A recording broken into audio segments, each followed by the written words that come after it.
Hey folks, Mrmathblog here. This lesson is called Greatest Common Factor. It's similar to the LCM, least common multiple, of our last lesson.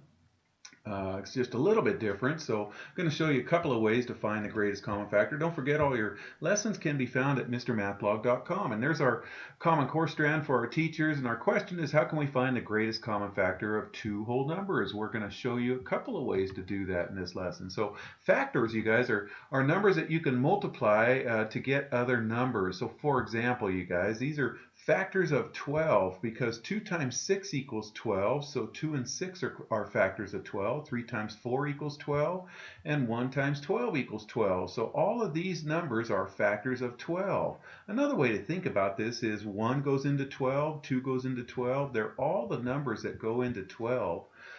They're called factors, okay? Common factors, you guys, are numbers that are factors of two or more other numbers. They have numbers in common. So, for example, factors of 16, 1 goes into 16, 2 does, 4 does, 8 does, 16 does. Here's all the factors of 20 right there. Those are all the numbers that go into 20. So they both have 1 in common, 2 in common, 4 in common, and yeah, that's it. So those are all the common factors. Okay, so that leads us to our title of this lesson. The greatest common factor, or GCF, is the greatest factor of two or more numbers that they have in common. So which one's the biggest number here? Well, this one is. 4 is. So 4 would be the greatest common factor of 16 and 20. It's the biggest number that goes into 16 and 20. 4 goes into 16 and 20. Okay, so here's an example. Jan is cutting strips of material to make a quilt. The material comes in lengths of 12 inches and 18 inches. She wants to cut those strips into equal lengths that are as long as possible. So what is the lengths that she should cut the material so there's no leftover? Well, this is a greatest common factor question here. So one way is to just make a list like we did with the prior numbers here. So factors of 12, okay, 1 times 12, 2 times 6, and then finally 3 times 4. Okay, 18 is 1 times 18, 2 times 9, and 3 times 6. Okay, so the greatest, look, they both have 1s in common, 2s in common, 3s in common. Here's the biggest one right there. 6 is the GCF, so she can cut 6-inch lengths right there. Okay, we'll answer that in just a second. So what other lengths could Jan cut the material to obtain equal lengths? Well, she could also cut them into 1 inches or 2 inches or 3 inches right there. Okay, so she can cut all those different lengths right there, along with 6 being the biggest length that she can cut without having any leftover material. Here's another way we can use prime factorization, you guys. So remember when we did factor trees, you guys? Here's the prime factors of 12 and 18. Okay, so 12 is equal to 2 times 6, so there's 2 right there. This 6 is going to break down to 2 times 3, and this 9 is going to break down to 3 times 3. Okay, so let's put those over here. So 12 is these numbers right here, 2 times 2 times 3. 18 is 2 times 3 times 3. Okay, so here's the 2 for the factors of 12, and the other factors of 12 are 2 and 3. Well, they have in common with 18 a 2 and 3, so that's where this 2 and this 3 are the numbers that they have in common, the common prime factors. This number is this leftover 3 right there, okay? All right, and then so the GCF, you guys, is the ones that they have in common. So the ones that they have in common, we just multiply those guys. So the product of those guys, 2 times 3, is going to give us 6. So the GCF is still 6. Okay, we got 6 by listing the factors, and here's the way to do it by prime factorization. So Jan can cut the material into 6-inch lengths. That would be the biggest piece of material. All right, so here's the difference between LCM and GCF with the Venn diagrams. Okay, so remember in the last lesson, you guys, here for example, we did the prime factorization of 6 is 2 times 3, 8 is 2 times 2 times 3. So the only one they had in common was this 2 right here. So the LCM was the product of all of these numbers. So 3 times 2 times 2 times 2. That was the least common multiple, the numbers that these numbers go into. So 6 goes into 24 and 8 goes into 24, okay? And then to find the GCF, we did the same thing. We found the prime factorizations, and then the ones that they have in common right here, we multiply those, and that'll give us the GCF. Okay, the LCM of these numbers would have been 2 times 2 times 3 times 3, but the greatest common factor is just 2 times 3, okay? All right, so do you guys remember the distributive property? When you multiply a sum by a number, it's the same as multiplying each addend, which are the numbers that are being added together, by the number, and then adding the products. Okay, and I know that doesn't make sense. Well, here, for example, you guys, so here's a sum of 8 plus 6. So 5 times the sum of these two numbers. This is the addend, and this is the addend. Just fancy names, you guys, okay?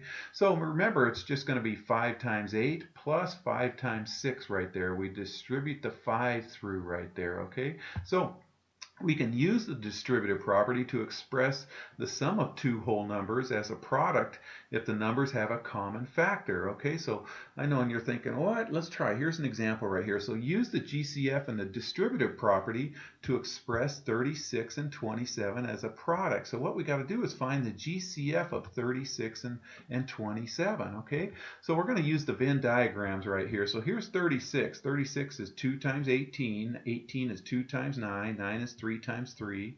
27, whoops, I forgot my little arrows right there. 27 is 3 times 9. 9 is 3 times 3, so 27 is 3 times 3 times 3. Okay, so right here, they both have two 3's in common, so that's what goes right here. And this is the leftovers for the 36, and this is the leftover for the 27. So they both share two 3's. So here's the GCF right here, 3 times 3 right there. Okay, so now what we're going to do is write each number, this number, as the product of the GCF. So 36 is equivalent to 9 times, do you guys remember? 9 times 4. 27 is equivalent to 9 times 3 right there. Okay, we're going to use the distributive property now to write 36 plus 27 as a product. Okay, so here's our common 9 right here. So we're going to do, it's like the reverse distributive property. We're going to pull this 9 out. There it is right there.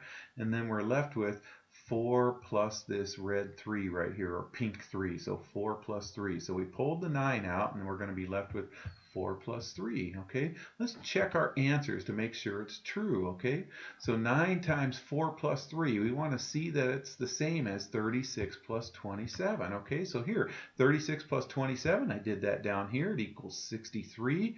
And then if we did 4 plus 3 is 7, and then 9 times 7 is 63, so we get 63 both ways. So we used the GCF and the distributive property to express 36 plus 27 as a product. Okay, so here it is. It's 9 times the quantity 4 plus 3.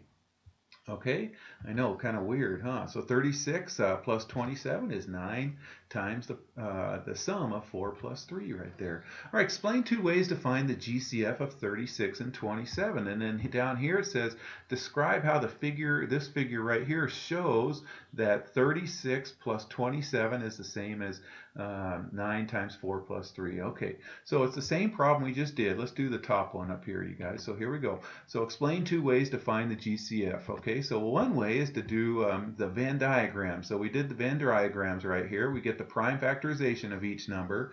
Then we put those prime numbers into the Venn diagram. And then, so with the common prime numbers that were in the middle right here, they both had two 3's. So we multiply those, and that'll get us the GCF. The other way, if you don't like that way, the other way is to just list the factors of each number.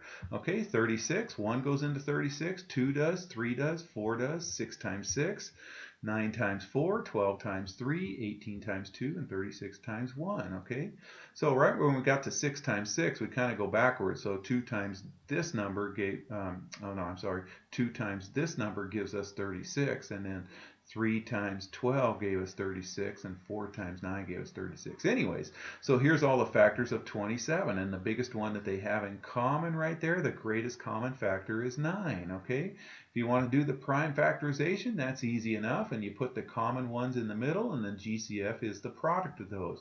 Now, I don't have that, but if it said find the LCM would be this times this times this times this times this.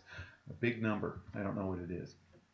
All right, describe how this figure at the right shows that 36 plus 27 equals 9 times 4 plus 3. Okay, over here, you guys, this 9 times 4 gives us 36 squares right here, and then this 9 times 3 gives us this 27 squares right there. So 9 times 4, here's 9 times 4, here's 9 times 3, so 30 equals 36 plus 27 right there. Okay, and then by the distributive property, you guys, 9 times 4 plus 3 is the same as 9 times 4 plus 9 times 3, which is 36 plus 27. Okay, gives us that, that magic sum right there. All right, you guys, I hope that makes sense, and take care.